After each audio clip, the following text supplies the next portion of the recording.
Welcome to MLA Part 3. Today we're going to talk about putting in-text citations into your paper. I know that this is the one that people have been freaking out about the most. Don't panic.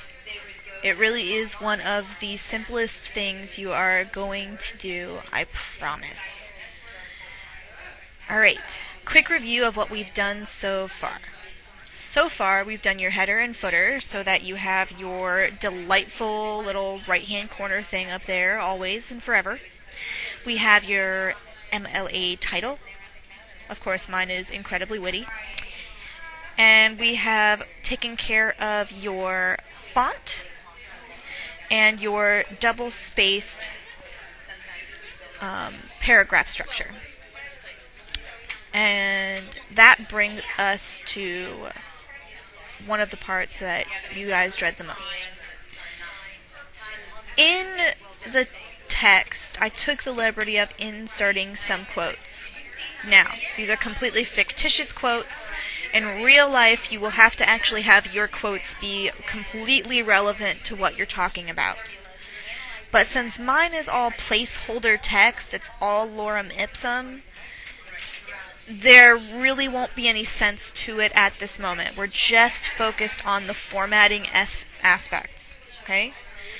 So, for example, right here, I have highlighted the quote in question. This would be your introductory quote, where your inspiration has come from. Once the quote is in the quotations, look, there's an opening quote and a closed quote, and the punctuation always stays inside for that. You simply make a start parenthesis, put your author's last name, and then put the page number that you got it from. See that?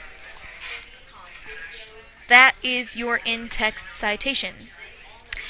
If it is a website, you will have no page number. You'll just have a last name. Or if you don't know the last name, no big deal. You just put the title of the work. Most of the time, if it is a reputable resource, you will have an author. So let's take a look at some of the other ones so that I can repeat this process for you. We have a short quote right here. Short quotes are usually 1 to 2 sentences, can be up to 3. They don't take up over 3 lines of text. And for these, it's really simple. You just take last name of the author and the page number. Once again. And that is an in-text citation. Remember, these quotes must be relevant and must be led into the text in order for them to work. If they don't, they're not going to make any sense, and I'm going to make a note of that. So, you ask me, oh my gosh, but Miss McDermott, I have this great quote, but it's huge. Is it okay to use it?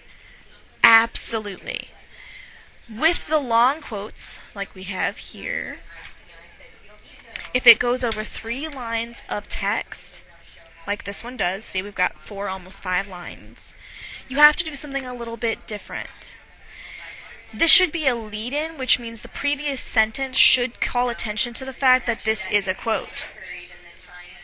With this quote. Notice I put a colon there. That's because if you don't use a colon, nobody is going to know what's about to happen. And I'm going to show you what is about to happen. You have to pull this down, make an extra indent, and it will bring your quote over a full inch.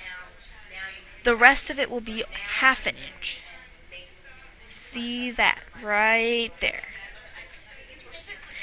And then after that, you're going to take your regular text, put it back down, and move it right back where it was as if nothing had happened. See, that way it's flush with the rest of the text. This is called a long embedded quote. It still needs the author. For that, you just put a little tiny dash and the author's last name. And then you move on explaining how your quote is relevant, just like any other situation. It's just the longer the quote is, the more you have to call attention to it, because that is a large piece of somebody else's work that you are using.